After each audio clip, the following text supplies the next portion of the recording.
There was a day that I became wealthy. I'll tell you the day, I know that day I was rich.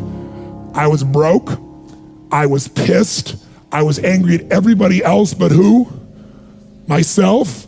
I had a friend that I loaned money to when I had barely enough and I knew he needed it, and I gave him $1,200, and I'm here not able to eat. I'm down to like $25, $26, and I'm saying to him, calling him, and he's not returning my call, and I just need some money, and he's ignoring me. I didn't ignore him then, so I'm pissed, I'm frustrated.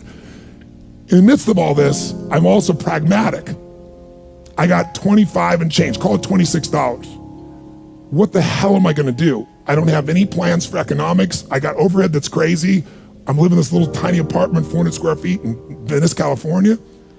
So I thought, okay, when I was totally broke early on, when I was 17, I used to save my money up and go to the smorgasbord and load up for Christmas, load up for the week. So I didn't drive there because I wasn't gonna spend the gas to get there, plus I needed to walk, so I walked there. And I go in, I'm not dressed really great, but it's Marina Del Rey, it's okay. And I got a place right by the window and I can see these yachts going by, and I'm dreaming of what life could be like. And I'm starting to let go of my anger, and I'm starting to focus on what I want instead of what I don't want. How many followers say I?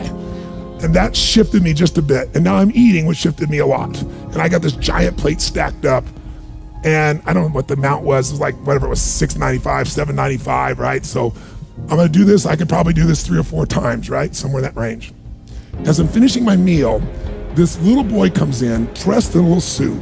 I honestly don't know how old he'd be, probably in the 3rd grade, so maybe 8 years old, 9 years old, something like that. And he opened the door for his mother, and he came over and he pulled out the seat for her, and she sat down. And she was a pretty lady, but as pretty as she was, I was totally obsessed by this boy. He had presence at 7 or 8 years old. And it moved me. I don't know why, it moved me. And I thought, this kid is like pure.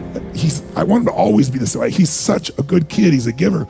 So I got up and I paid for the meal, and whatever it was, $6, $7. So now I've got whatever left, $17, $18, $19. And I walk up to this little boy, and I said, excuse me. And I said, I just want to acknowledge you for being such an extraordinary gentleman. I said, I saw the way you treated your lady, how you opened the door, how you pulled the chair out. I said, that's class. I said, my name's Tony, what's yours? And I don't honestly remember his name, Charlie or something. And he looked up at me and I said, Charlie? I said, that's amazing, taking your date out for a lunch like this. He goes, well, actually, she's my mom. And I said, that's even more cool. And he said, oh, but I'm not taking her lunch because I think he said he was 8. I said, oh, yes, you are. I had no plan for this. I just reached in my pocket, I took all the money I had left, $17, $18, $19, and I put it on the table. I said, you're taking her to lunch. He looked up at me and he goes, I can't take that. I said, sure you can. He said, why? Because I'm bigger than you are. And he smiled real big, and I didn't even look at his mom. I just turned and walked away. And I didn't walk out of that door. I flew home. I should have been freaking out. How the fuck am I gonna eat? But I didn't. I flew because something inside of me had finally got past scarcity. I finally realized there's something inside of us more than our limits, especially around this thing called money that I had let terrorize me. And I got home, and the mailman came that day, and I had no idea how I was gonna have my next meal. And a letter comes, and it's from the guy I loaned the money to. Handwritten notes saying, I've been avoiding you, it's wrong, I'm so sorry, you were there when I needed you. Here's what I owe you plus a little bit more. And the $1,200 was there, plus another $100 for the time that I had to take care of it. And for me, $1,300, that was enough to run my show for a month or 2. And I cried, and then I decided, what does this mean?